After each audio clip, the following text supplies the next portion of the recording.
नमस्कार दोस्तों, स्वागत है आपका अपना यूट्यूब चैनल टुडे एग्जाम पर। दोस्तों आज है 26 अगस्त 2022 और आज भी आरआरबी ग्रुप डी की एग्जाम थी और तृतीय पाली की भी एग्जाम समाप्त हो चुकी है। तृतीय पाली की एग्जाम में जीके जीएस सेक्शन से जो भी प्रश्न पूछे गए सभी प्रश्नों को लेकर आ गए हैं। तो चलिए दोस्तों शुरू करते हैं। साथ ही साथ आपको जो मैं एक्स्ट्रा फैक्ट देता हूं, जैसे यह देख लीजिए जो भी बिंदु है सब एक्स्ट्रा फैक्ट है, आपको अच्छे से कवर करके एग्जाम देने जाना है। दोस्तों मैं मानता हूं कि एनालिसिस का वीडियो दो ही आदमी देखता है, या तो जो एक एग्जाम दे के आया है वो गलत सही करने के लिए, और दूसरा जो है जो एग्जाम देने वाले हैं। तो आशा करते हैं जो एग्जाम देने वाले हैं अच्छे से पीडीएफ को रीड करके ही एग्जाम देने जाते होंगे और उससे काफ़ी जो है आपको फ़ायदा होती होगी। तो चलिए दोस्तों शुरू करते हैं। एक प्रश्न आया था, योजना आयोग के प्रथम उपाध्यक्ष कौन थे? अध्यक्ष नहीं पूछा गया है, उपाध्यक्ष आपसे पूछा गया था। तो गुलजारी लाल नंदा जी जो है योजना आयोग के प्रथम उपाध्यक्ष थे। बात करें प्रथम अध्यक्ष कौन थे, तो जवाहरलाल नेहरू, क्योंकि योजना आयोग के अध्यक्ष ही कौन होता था? भारत के प्रधानमंत्री। फिलहाल योजना आयोग को समाप्त कर दिया गया है, जो इस पॉइंट में आप देखेंगे योजना आयोग के जन्म से लेके मरण तक की कहानी। अब देखिए योजना आयोग के प्रथम अध्यक्ष हो गया जवाहरलाल नेहरू। आयोग की स्थापना कब हुई थी? 12 मार्च 1950। योजना आयोग के समापन कब हुआ? 1 जनवरी 2015। इसका स्थान कौन लिया? नीति आयोग। कौन? नीति आयोग। इंपॉर्टेंट है, योजना आयोग की जगह नीति आयोग ले लिया है। नीति आयोग के अध्यक्ष कौन है? प्रधानमंत्री होते हैं। पहले योजना आयोग के अध्यक्ष होते थे, अब नीति आयोग के अध्यक्ष भी प्रधानमंत्री ही होते हैं। वर्तमान में कौन होंगे? नरेंद्र मोदी जी। नीति आयोग के उपाध्यक्ष कौन है? सुमन बेरी। इंपॉर्टेंट है करंट सेक्शन से। और सीईओ कौन है? तो परमेश्वरम है। सीईओ कौन है? तो परमेश्वरम है, आपको याद रखना है। उपाध्यक्ष कौन है? तो सुमन बेरी है नीति आयोग के। और अध्यक्ष कौन होते हैं? प्रधानमंत्री होते हैं। योजना आयोग ने कुल कितने योजना बनाए? क्वेश्चन अटपटा सा पूछ रहा है टीसीएस, तो हो सकता है कि ये आपसे पूछे। तो 12 ही योजना बनाए जब से योजना आयोग अपने कार्यकाल में रहे 2015 तक, तो 12 योजना बनाए। अब आने वाले शिफ्ट में जो इस फॉर्म में प्रश्न पूछा जाएगा आपसे कि लोकसभा के उपाध्यक्ष कौन थे, तो अनंत संयम जो है प्रथम लोकसभा के उपाध्यक्ष थे। अध्यक्ष कौन थे? तो गणेश वासुदेव मावलकर जो है लोकसभा के प्रथम अध्यक्ष हुए थे।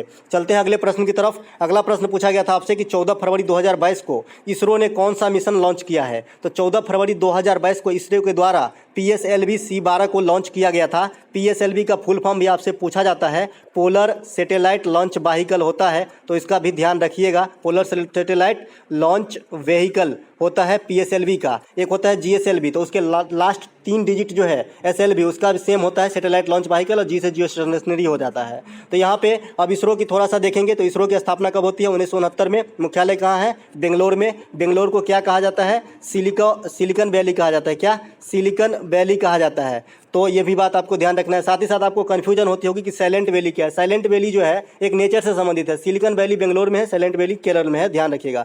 वर्तमान में इसरो के अध्यक्ष कौन है? तो के सोमनाथ जो है इसरो के अध्यक्ष हैं। किसका स्थान लिया है? तो के सिवन का स्थान लिया है। के सिवन को क्या कहा जाता है?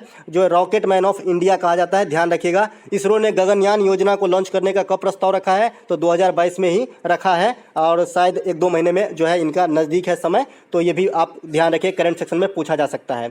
एक प्रश्न पूछा गया था कि कौन सा जो है उभयधर्मी ऑक्साइड बना सकता है? वहाँ पे 4 तत्व के नाम दिए गए थे। तो जो उभयधर्मी ऑक्साइड बना सकता है वो धातु और अधातु के जो है अलग होते हैं। तो यहाँ पे सिलिकॉन बना सकते हैं, जिंक में से जो है सिलिकॉन बना सकते हैं। तो यहाँ पे राइट आंसर सिलिकॉन करके आना था। बात करें धातु के ऑक्साइड किस प्रकार के होते हैं, तो धातु के ऑक्साइड जो है जो एल्कालाइन होता है, क्षारीय होता है। वहीं पे अधातु के ऑक्साइड किस प्रकार के होते हैं? तो एसिडिक होता है, अम्लीय होता है। तो आने वाले शिफ्ट में इन दोनों क्वेश्चन में से एक क्वेश्चन जरूर छपेगी, ये लिख लीजिए, नोट कर लीजिए कि धातु के ऑक्साइड किस प्रकार के होते हैं। तो धातु का हो जाएगा आपका धातु का हो जाएगा क्षारीय, और अधातु का हो जाएगा अम्लीय। एक प्रश्न करंट सेक्शन से पूछा गया था कि मार्च 2022 में आयोजित हुए गुजरात में जो राष्ट्रीय खेल आयोजन करवाया गया था उसमें कितने खेल शामिल थे? खेलों की संख्या पूछा गया था। तो यहाँ पे 36वें राष्ट्रीय खेल थे और 36 खेल भी शामिल किया गया था, तो ये ध्यान रखिएगा। तो याद करने के लिए काफ़ी अच्छा है। सीरियल नंबर भी 36 और 36 खेल को भी शामिल किया गया था राष्ट्रीय खेल में। एक प्रश्न पूछा गया था कि राज्यसभा में महासचिव की नियुक्ति कौन करता है? दोस्तों राज्यसभा के अंदर महासचिव की नियुक्ति भारत के उपराष्ट्रपति करते हैं।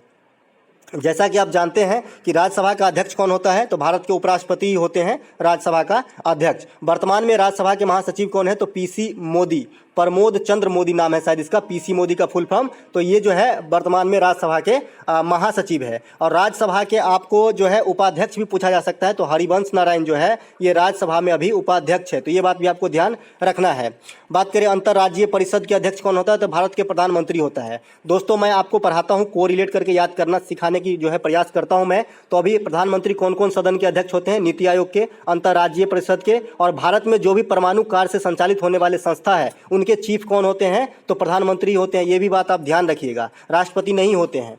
एक प्रश्न यहाँ पे आया था कि भारतीय संविधान में व्यापार की स्वतंत्रता जो है किस देश के संविधान से लिया गया है? तो ये ऑस्ट्रेलिया के संविधान से लिया गया है। अब ऑस्ट्रेलिया के संविधान से और क्या लिया गया है? समवर्ती सूची। जो भारतीय संविधान में 3 सूची है, राज्य सूची है, संघ सूची है और जो है एक समवर्ती सूची है। तो समवर्ती सूची की व्यवस्था जो है ये ऑस्ट्रेलिया से लिया गया है। समवर्ती सूची की एक इंपॉर्टेंट विषय है शिक्षा। आपसे पूछा जा सकता है कि शिक्षा किस सूची के अंतर्गत आता है? तो आपका आंसर होगा समवर्ती सूची का। चलते हैं आगे। संविधान संशोधन की प्रक्रिया कहाँ से लिया गया? दक्षिण अफ्रीका से। संविधान संशोधन जो है ये किस आर्टिकल में वर्णित है? तो 368 में। दोस्तों आपके लिए एनालिसिस काफ़ी मेहनत करके करा रहा हूँ, आप भी उतनी ही मेहनत से देखिएगा, आपके ही फायदा के लिए करा रहा हूँ।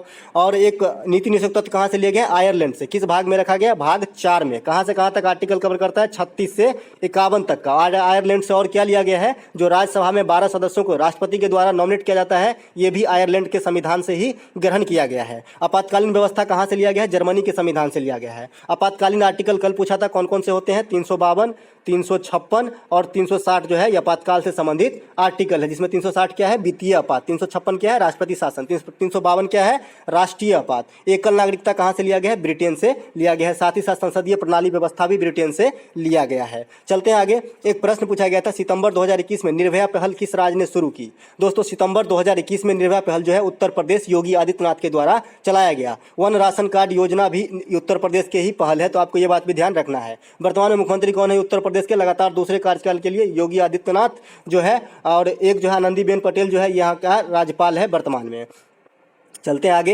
एक प्रश्न पूछा गया था कि इनमें से कौन सी नदी मध्य प्रदेश से निकलकर अरब सागर में गिरती है? अकॉर्डिंग टू ऑप्शन होना चाहिए इस क्वेश्चन का राइट आंसर, लेकिन नर्मदा नदी भी मध्य प्रदेश से निकलती है, अमरकंटक से, और अरब सागर में गिरती है। तो अगर नर्मदा ऑप्शन में नहीं होगा तो फिर ऑप्शन के अनुसार इसका आंसर हो जाएगा। तो देख लीजिएगा ऑप्शन में क्या था, अगर आपको पता हो तो हमें कॉमेंट कर दीजिएगा। नर्मदा नदी का उद्गम कहाँ होता है? अमरकंटक की पहाड़ी। विपरीत दिशा में बहती है नर्मदा नदी, डेल्टा का निर्माण नहीं करती है, साथ ही साथ एक्सचुरी का निर्माण करती है नर्मदा नदी। नर्मदा नदी को मध्य प्रदेश का जीवन रेखा कहा जाता है। सरदार सरोवर परियोजना नर्मदा नदी पर स्थित है, तो आपको ये बात भी ध्यान रखना है। साथ ही साथ ओमकारेश्वर परियोजना भी नर्मदा नदी पर स्थित है, जो करंट सेक्शन से क्वेश्चन पूछे जा सकते हैं। एक प्रश्न पूछा गया था कि भारतीय राष्ट्रीय कांग्रेस की प्रथम बैठक कहाँ हुई थी? तो प्रथम बैठक मुंबई में हुआ था, गोकुलदास तेजपाल संस्कृत महाविद्यालय में। भारतीय राष्ट्रीय कांग्रेस की जो बैठक पूछी दिया गया है, तो यहाँ से थोड़ा मसाला आप रख लीजिए आने वाले शिफ्ट के लिए। भारतीय राष्ट्रीय कांग्रेस की स्थापना कब होती है? 1885 में होती है। किसके द्वारा? एओ ह्यूम के द्वारा। एओ ह्यूम को हर्मिट ऑफ शिमला कहा जाता है, यानी शिमला का संत कहा जाता है। प्रथम अध्यक्ष कौन थे राष्ट्रीय कांग्रेस के? व्योमेश चंद्र बनर्जी। व्योमेश है, उमेश नहीं है, व्योमेश चंद्र बनर्जी है। प्रथम मुस्लिम अध्यक्ष पूछा जाता है बदरुद्दीन तैयब जी है। मद्रास अधिवेशन 1887 कांग्रेस के 3rd बैठक की जो है अध्यक्षता इन्होंने किया था। प्रथम अंग्रेज अध्यक्ष पूछा जाता है तो जॉर्ज येलो जो है प्रथम अंग्रेज अध्यक्ष है। प्रथम महिला अध्यक्षा पूछे जाएंगे तो एनी बेसेंट हो जाएगी। प्रथम भारतीय महिला अध्यक्ष पूछा जाएगी तो ये सरोजनी नायडू हो जाएगी। प्रथम गांधी जी कब किए थे कांग्रेस की अध्यक्षता? ये भी पूछा जा सकता है, तो एकमात्र एक ही बार किया था, बेलगांव अधिवेशन 1924 में। आई होप आपको मजा आ रहा होगा। मजा आ रहा होगा तो अब तक लाइक कर दीजिए। एक प्रश्न पूछा गया होगा कि दिसंबर 2021 में नारी शक्ति योजना किस राज्य ने चलाई? तो दिसंबर 2021 में नारी शक्ति योजना बिहार में चलाया गया था। अभी बिहार में तो अभी सत्ता पलट हो गया, जैसा कि आप जानते हैं, बीजेपी को छोड़ के जो है नीतीश कुमार चचा जो है आरजेडी के साथ फिर से मिल गए हैं। जाति आधारित जनगणना सबसे पहले कहाँ हुआ? तो ये भी बिहार में हुआ है, तो आपको ये बात भी ध्यान रखना है। चलते हैं आगे। एक प्रश्न पूछा गया था कि यहाँ पर एक प्रश्न पूछा गया था कि कुंभ मेले का आयोजन कहाँ कहाँ पर होता है? तो कुंभ मेला का आयोजन जो है प्रयागराज में है, गंगा यमुना सरस्वती के संगम पे।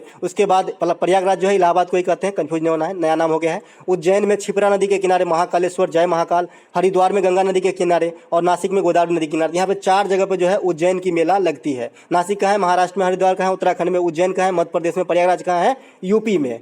चलते हैं आगे। एक प्रश्न पूछा गया था कि अनुच्छेद 24 में कितने वर्ष तक के बच्चों पर काम पर लगाना निषेध बताया गया है? दोस्तों आर्टिकल 24 हमारा कहता है कि 14 वर्ष से अगर कम उम्र के बच्चे हैं तो उसे किसी भी कल कारखाने पे नहीं लगाया जा सकता। इसी से उत्पत्ति होती है कि 6 से 14 वर्ष तक के बच्चे को निःशुल्क शिक्षा दिया जाएगा, जो भारत में ये व्यवस्था है, जो 2002 के 86वां संविधान संशोधन द्वारा इस प्रकार की बात कही गई थी। तो इससे भी आप अंदाजा लगा सकते हैं। तो इसका राइट आंसर 14 वर्ष था। बात करें शोषण के विरुद्ध अधिकार कौन कौन से है, तो आर्टिकल 24 और आर्टिकल 23 है। आर्टिकल 23 में क्या कहा गया है कि मानव तस्करी पे रोक, मानव का जो है अवैध व्यापार नहीं किया जाएगा, इस प्रकार की बात कही गई है। साथ ही मौलिक अधिकार का और भी आर्टिकल आपको ध्यान रखना, मैं PDF पीडीएफ में हर दिन दे देता हूं, आपको अच्छे से करके जाना है। आज आर्टिकल 16 पूछा गया था सेकंड शिफ्ट में, तो इस प्रकार से जो है मौलिक अधिकार के आर्टिकल पूछे जाएंगे या फिर पंचायती राज व्यवस्था के आर्टिकल पूछे जाते हैं। तो ये दोनों को टारगेट है एग्जामिनर के द्वारा, तो आपको भी टारगेट अपना जो है सेट करके रखना है और गोल को प्राप्त करना है। दोस्तों एक ही बात याद रखिए, जब तक फोड़ेंगे नहीं तब तक छोड़ेंगे नहीं, और इसी पे अडिग रहिए,